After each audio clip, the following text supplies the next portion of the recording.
Selamat datang di kuliah statistika. Hari ini kita akan belajar mengenai konsep regresi. Lebih tepatnya adalah kita batasi pada regresi linear sederhana. Juga akan disinggung di bagian akhir materi ini mengenai korelasi Pearson. Di dalam bidang bisnis, regresi ini cukup banyak digunakan. Tentu saja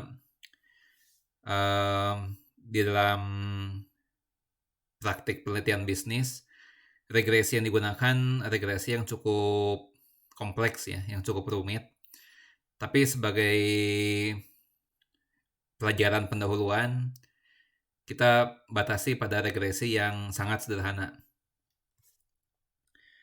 Nah, regresi mempunyai beberapa kegunaan. Misalnya, kita ingin mengetahui apakah satu hal mempunyai pengaruh yang signifikan atau tidak terhadap hal yang lain. Kita lihat dalam contoh bisnis misalnya saja, kita bisa mengajukan pertanyaan, apakah promosi berpengaruh signifikan tidak terhadap penjualan dari produk itu? Apakah misalnya harga BBM berpengaruh atau tidak terhadap harga pokok produksi? Apakah gaji karyawan berpengaruh tidak terhadap kinerja karyawan? Apakah motivasi kerja berpengaruh atau tidak terhadap keuntungan perusahaan? Dan banyak contoh yang lain lagi ya, yang mempertanyakan masalah pengaruh satu hal terhadap hal yang lain. Tapi bukan hanya itu, regresi juga bisa digunakan untuk melakukan satu estimasi. Suatu estimasi terhadap satu variabel berdasarkan variabel yang lainnya. Tapi di dalam pembahasan kali ini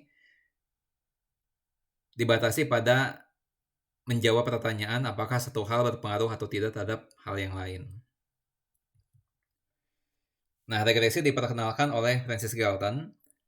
Nah, pada prinsipnya regresi itu menghubungkan antara satu variabel, yaitu variabel terikat atau dependent variable, dengan satu atau lebih variabel yang selanjutnya disebut variabel penjelas, explanatory variable.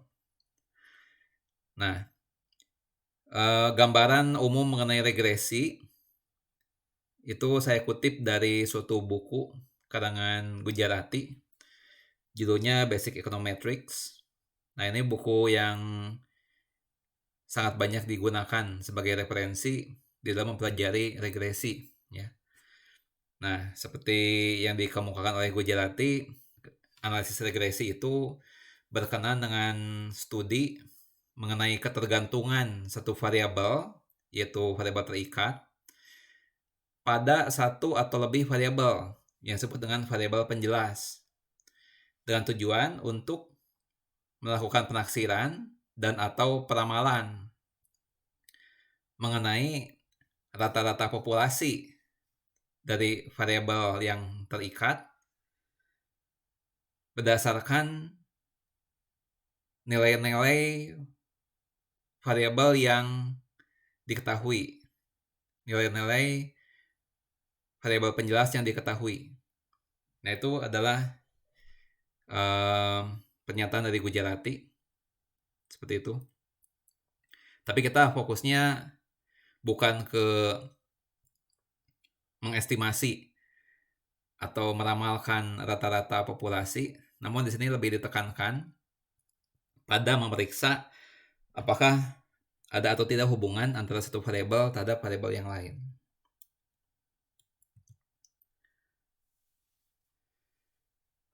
Untuk membahas analisis regresi, kita perlu mengenal dulu yang disebut dengan persamaan regresi populasi. Ini persamaannya ya. YI sama dengan beta 1 tambah beta 2 XI ditambah UI.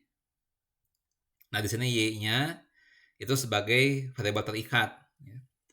Variabel yang sedang kita upayakan untuk dijelaskan oleh variabel bebas, yaitu variabel penjelas. Jadi nanti akan dilihat apakah variabel penjelas ini berpengaruh atau tidak terhadap variabel terikat. Nah, kemudian di sini ada satu suku yang lain, ya, ini yang disebut dengan disturbance. Nah, disturbance ini itu bisa ditafsirkan sebagaimana dikemukakan oleh Gujarati juga, bisa ditafsirkan sebagai mewakili hal-hal lain yang mungkin saja berpengaruh pada variabel terikat, namun tidak dimasukkan ke dalam model ini. Karena di sini hanya dilibatkan satu buah variabel penjelas. Di dalam analisis regresi yang lebih kompleks, bisa ada lebih dari satu variabel penjelas. Nah, di dalam analisis regresi linear sederhana, disturbance ini itu mencakup juga hal-hal lain yang bisa mempengaruhi variabel terikat, namun tidak disertakan di dalam model regresi ini. Ya. Nanti akan lebih jelas lagi contohnya. Nanti akan saya bahas lebih detail ketika mengerjakan satu contoh soal. Nah, nilai-nilai beta 1 dan beta 2 di sini itu adalah nilai beta 1 dan beta 2 populasi. Yang tentunya nilai sesungguhnya tidak diketahui. Nah, karena itu beta 1 dan beta 2 di dalam praktek dilakukan penaksiran dengan menggunakan hasil sampling. Nah, hasil samplingnya menggunakan tanda topi di sini, ya. Jadi ada beta 1 topi, beta 2 topi.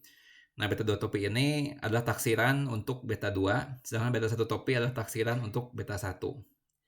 Ya, nanti mengenai makna dari beta 2 ini akan dijelaskan kemudian. Nah, di dalam mengerjakan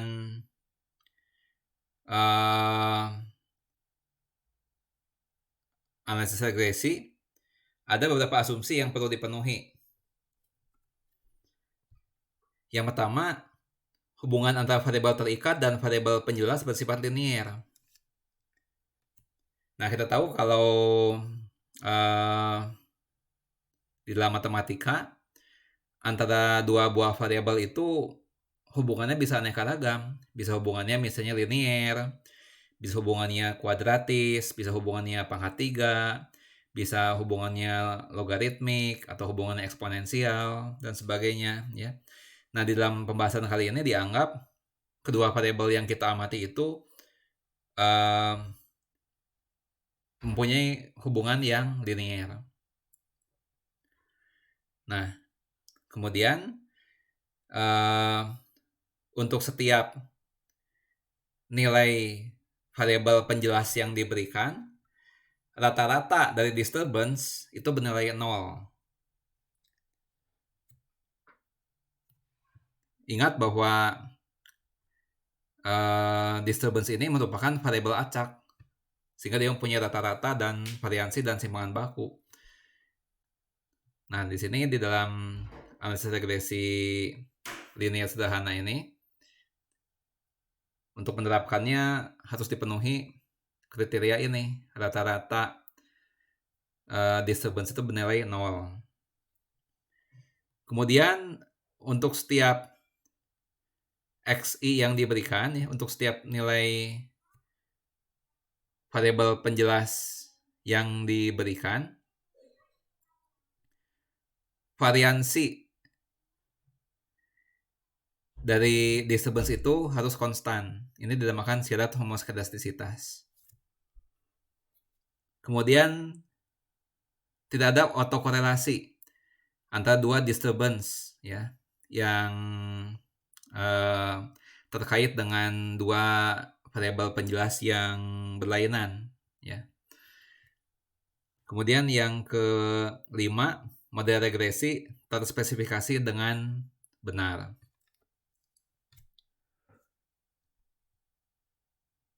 Nah, memang untuk membahas asumsi ini itu tidak bisa diberikan pada materi yang ini karena itu sifatnya agak lanjut ya. Tapi dalam materi ini saya hanya memberikan satu perkenalan ya, perkenalan awal terhadap analisis regresi. Nah, sehingga kita tidak akan terlalu banyak membahas kelima asumsi ini. Nanti akan bisa kita perdalam di dalam materi yang lain ya, di dalam materi statistika yang lebih lanjut ya. Karena ini sifatnya masih perkenalan, jadi kita tidak akan terlalu banyak membahas ini. Nah, ini adalah pasangan-pasangan hipotesis di dalam regresi linear sederhana ya. Bisa kita gunakan uji dua sisi seperti ini ya. Bisa ujinya satu sisi sebelah kanan, bisa uji satu sisi sebelah kiri. Nah, kalau untuk memeriksa apakah dua variabel itu ada hubungan atau tidak, ya kita gunakan yang pertama ini ya, uji dua sisi. Kalau sekedar kita ingin mengetahui, ingin buktikan bahwa dua buah variabel itu ada hubungannya ya, kita gunakan tanda tidak sama dengan di H1 ya. Nah, tapi untuk keperluan yang lain kadang-kadang kita gunakan tanda lebih besar atau lebih kecil. Tapi itu tidak akan kita bahas di sini. Nah, kita sebuah contoh. Misalnya ada seorang pemimpin perusahaan sedang mempertimbangkan apakah diperlukan tambahan anggaran untuk biaya promosi sejenis produk agar penjualan produk itu meningkat. Nah, mengapa hal semacam ini perlu dilakukan? Ya. Nah, kita tahu bahwa untuk melakukan promosi itu memerlukan biaya. Dan kita tidak tahu ya apakah kita mengeluarkan biaya itu dengan sia-sia atau tidak. Kalau misalnya ternyata promosi ini tidak berpengaruh terhadap penjualan, maka menghabiskan anggaran untuk promosi itu akan menjadi sia-sia. Nah, karena itulah di sini diperlukan satu penelitian apakah promosi ini betul berpengaruh tidak terhadap penjualan. Kalau misalnya memang terbukti berpengaruh, ya kita bisa pertimbangkan untuk menambah anggaran untuk promosi. Nah, itu sebagai contoh kasus lah ya, contoh kasus yang sederhana. Nah, untuk menjawab itu ya ia melakukan sampling ya, terhadap 10 tempat penjualan. Ya, yang diambil datanya adalah penjualannya di tempat-tempat itu dan promosi yang dilakukan di daerah itu ya. Nah, ini anggaplah misalnya 15,3 juta per bulan ya, anggaplah seperti itu. 15,3 juta per bulan di daerah A, menghabiskan biaya 15,3 juta untuk promosi dan hasil penjualannya adalah 156,8. Kemudian di daerah B, biaya promosi yang dihabiskan 23,7 juta, penjualannya 201,6 unit ya, dan seterusnya ya. Nah, yang menjadi pertanyaan di sini ada dua ya. Yang pertama adalah menentukan persamaan regresi sampel. Yang kedua, apakah promosi berpengaruh atau tidak terhadap penjualan. Kita gunakan taraf nyata 0,01 yang diminta. Nah, untuk menjawab yang pertama, persamaan regresi sampel, kita gunakan tabel bantu ya. Nah, dua kolom pertama ini disalin dari hasil sampling yang sudah dilakukan ya. Nah, langkah pertamanya adalah kita menghitung dulu rata-rata ya. Di sini yang menjadi variabel terikat adalah penjualan ya. Yang menjadi variabel bebas, yang menjadi variabel penjelas adalah promosi ya. Pertanyaannya adalah apakah promosi berpengaruh tidak terhadap penjualan. Nah, yang diduga memengaruhi itu kita namakan variabel penjelas ya, yang diduga memengaruhi. Yang diduga dipengaruhi kita sebut variabel terikat. Jadi jangan sampai terbalik. Jangan sampai terbalik, ya. Mana yang terikat, mana yang penjelas, mana yang mempengaruhi, mana yang dipengaruhi. Nah, langkah pertama kita menghitung dulu. Nah, di sini yang dipengaruhinya diberikan simbol Y, yang variabel penjelasnya disimbolkan dengan X, ya.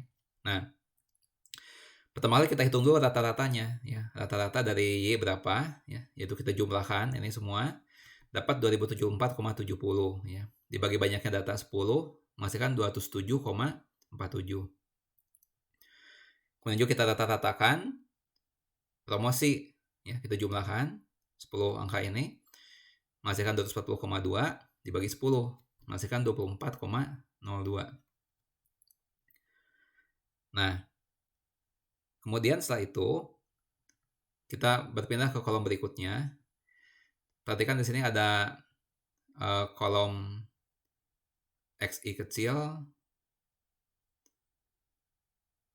ada YI kecil, ya. Nah, XI kecil itu diperoleh dengan cara mengurangi antara XI besar dengan rata-rata, ya. 15,3 dikurangi 24,02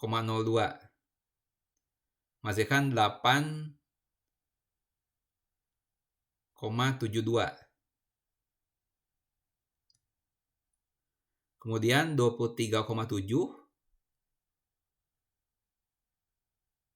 dikurangi 24,02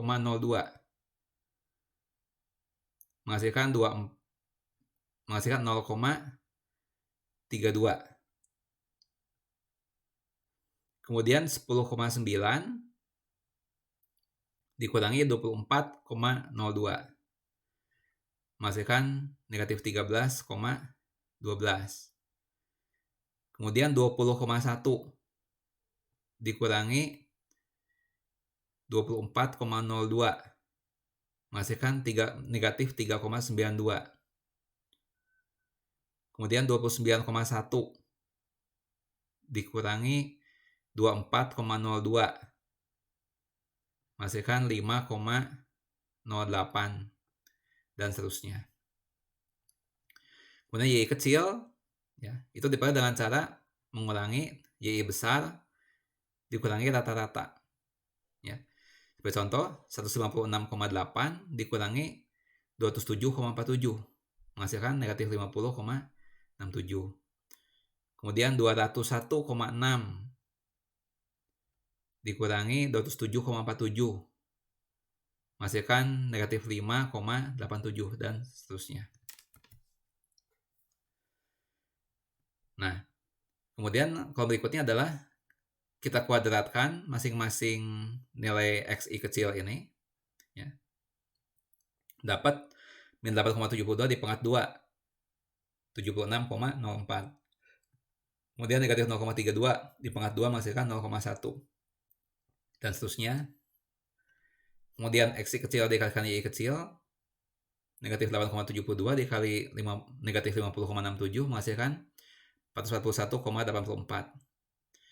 Kemudian negatif 0,32 dikalikan negatif 5,87 menghasilkan 1,88 dan seterusnya.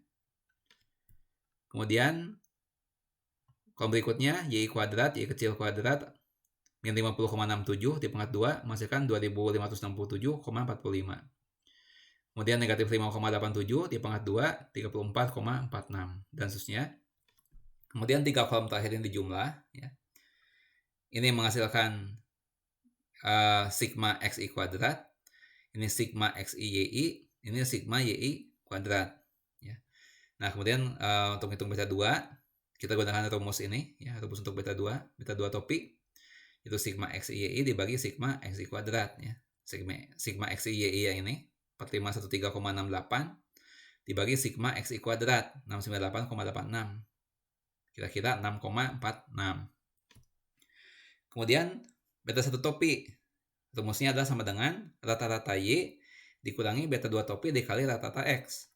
Nah, rata-rata Y sudah dihitung tadi di awal 207,47 dikurangi beta 2 topi 6,46 dikalikan rata-rata X 24,02 ya. Kalau dihitung menghasilkan kira-kira 52,33.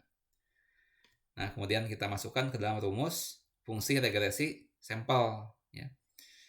Rumusnya adalah YI sama dengan beta 1 topi ditambah beta 2 topi XI ditambah UI topi. Nah, dimasukkanlah beta 1 topi ini ke beta 1 topi ini dan beta 2 topi 6,46 ini ya. Nah, ini disturbance-nya dibiarkan seperti itu ya. Nah, itu adalah fungsi regresi sampel.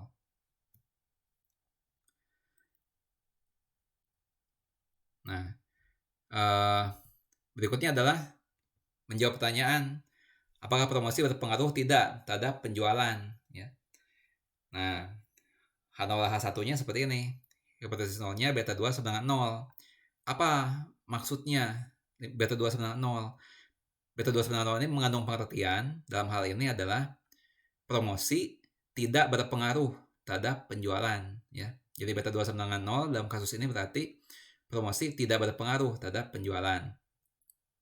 Hipotesis tandingan beta 2 tidak sama dengan 0 ya. Ini sangkalannya dari hipotesis 0 itu promosi berpengaruh terhadap penjualan.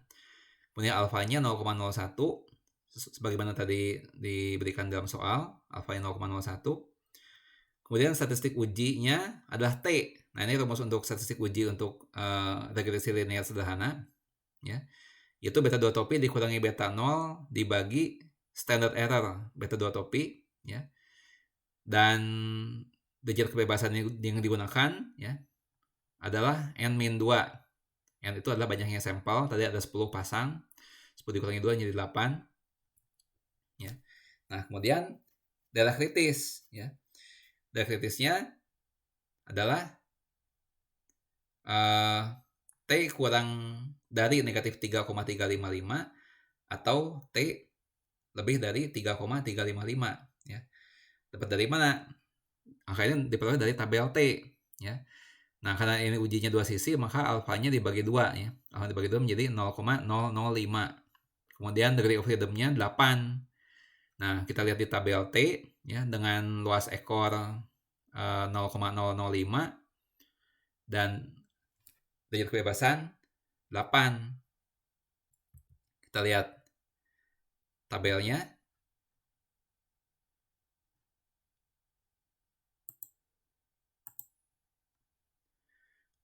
Nah, ini 0,005, df-nya 8. Nah, kita perangkat 3,355 ya. 3,355.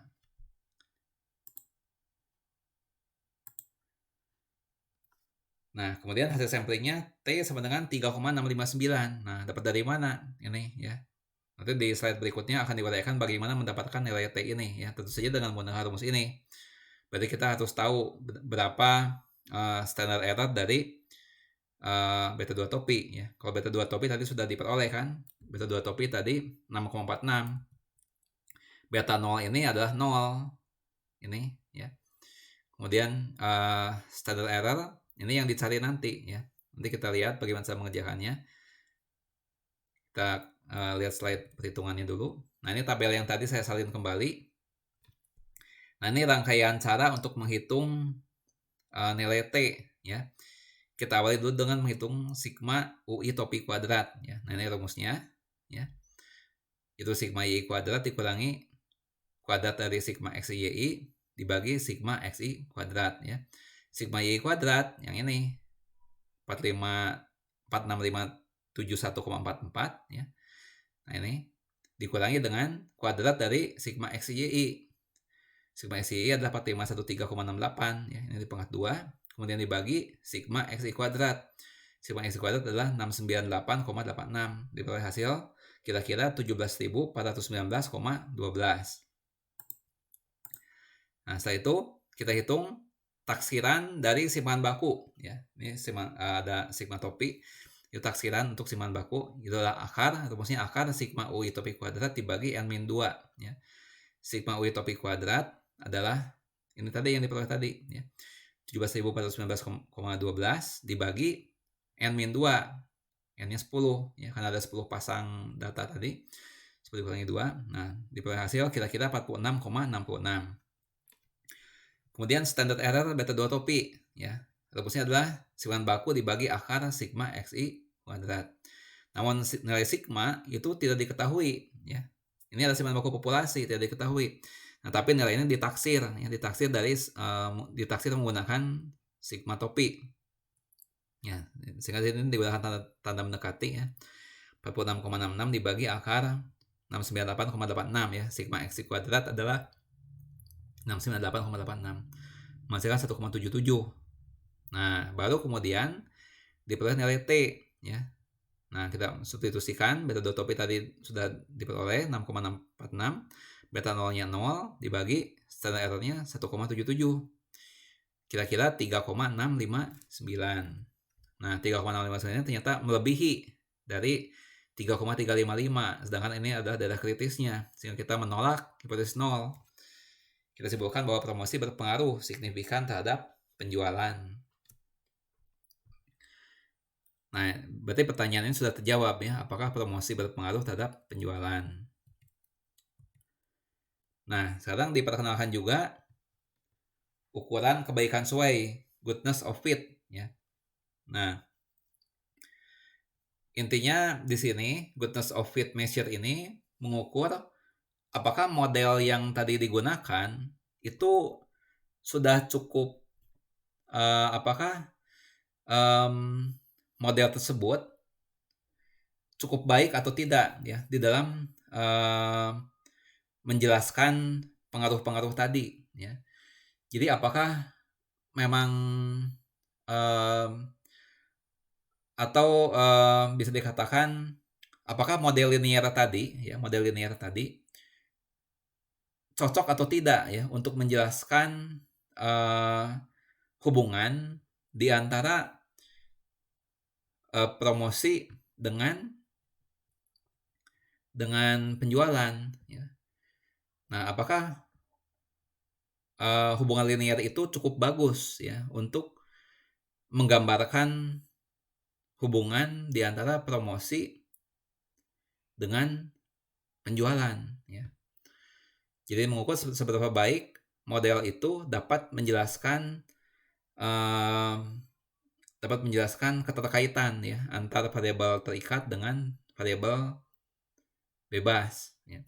Nah, rumusnya adalah R kuadrat sama dengan beta 2 topi kuadrat dikali sigma xi kuadrat dibagi sigma yi kuadrat ya.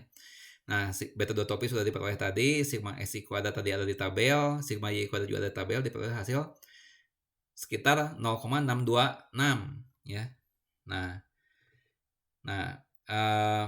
apabila uji tadi signifikan ya, maka kita bisa memberikan arti bagi nilai R kuadrat ini ya. Nah, tadi sudah diuji ternyata signifikan hasilnya ya. Nah, berarti ada pengaruh signifikan di antara promosi terhadap penjualan ya. Nah, tapi selanjutnya angka ini menunjukkan apa ya. Nah, rupanya 62,6% keberagaman di dalam penjualan itu dapat dijelaskan oleh promosi ya. Ya, ini bisa ditafsirkan dengan sedikit bebas ya. Ini mengukur seberapa kuat pengaruhnya ya. Seberapa kuat pengaruhnya promosi terhadap penjualan ya. Di sini ternyata pengaruhnya lumayan 62,6% ya. Itu adalah besarnya pengaruh promosi terhadap penjualan ya. Seringkali ditafsirkan seperti itu ya. Nah, kemudian kita tahu bahwa yang mempengaruhi penjualan ya, mungkin bukan hanya promosi ya. Mungkin ada hal-hal lain ya. Ya, barangkali daya beli masyarakat itu berpengaruh ya. Atau mungkin juga harga produk ini berpengaruh juga, atau harga pesaing juga berpengaruh ya. Harga pesaing produk ini juga berpengaruh. Ya, banyak tadi hal-hal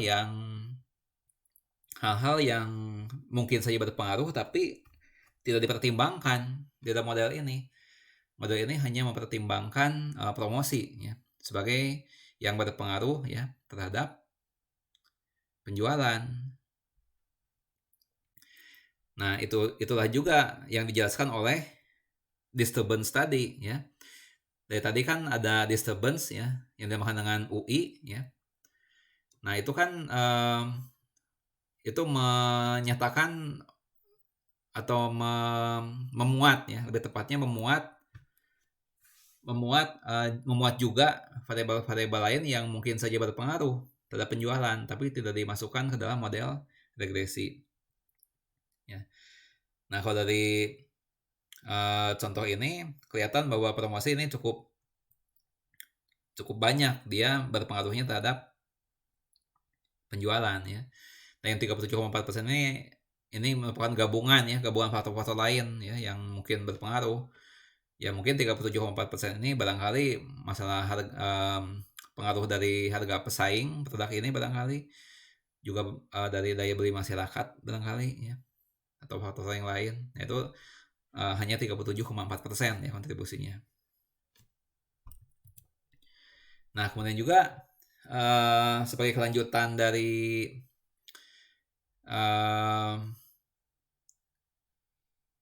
R kuadrat tadi ya, ukuran kebaikan Sway itu adalah hubungannya dengan koefisien korelasi ya, koefisien korelasi Pearson namanya ya. Nah, itu bisa dihitung dengan cara seperti ini ya. Nilai beta 2 topi sudah apa nama itu? Sudah diketahui beta 2 topi, sigma x kuadrat diketahui, sigma y kuadrat diketahui.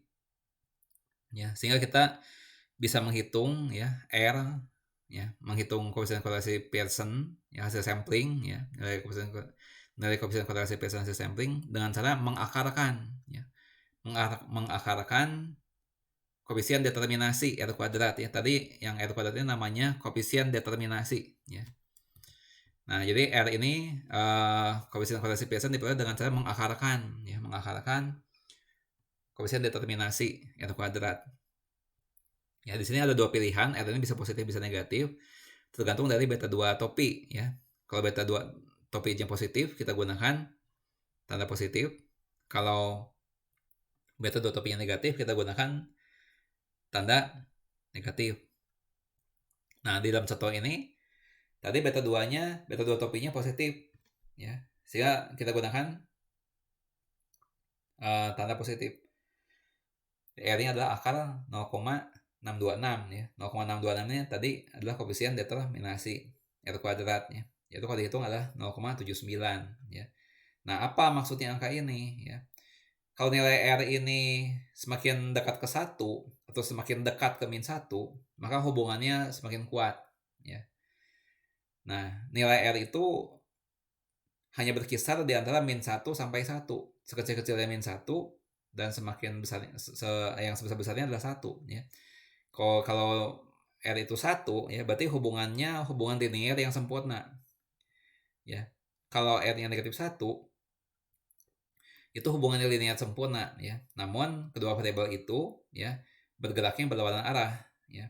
Nah, kalau kita bicara hubungan linear ya, itu bisa ada 3 macam kemungkinan ya.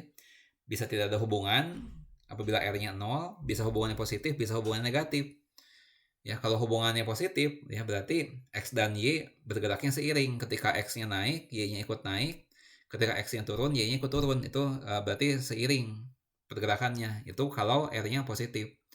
Tapi kalau R-nya negatif, X dan Y bergerak berlawanan arah. Ketika X membesar, Y mengecil. Ketika X mengecil, Y membesar. Nah, itu kalau R-nya negatif. Nah, semakin kecil, semakin dekat ke 0 nilai R, maka hubungannya semakin lemah ya. Nah, di sini kita lihat R-nya 0,79. Ini cukup dekat ke 1 ya. Berarti ini hubungannya lumayan kuat ya. Kalau dilihat seperti ini, sepertinya hubungannya lumayan kuat antara promosi ini terhadap penjualan ya. Demikian sedikit perkenalan dengan analisis regresi sederhana ya, regresi linear sederhana. Semoga dapat dipahami. Sampai jumpa di dalam materi statistika yang lain.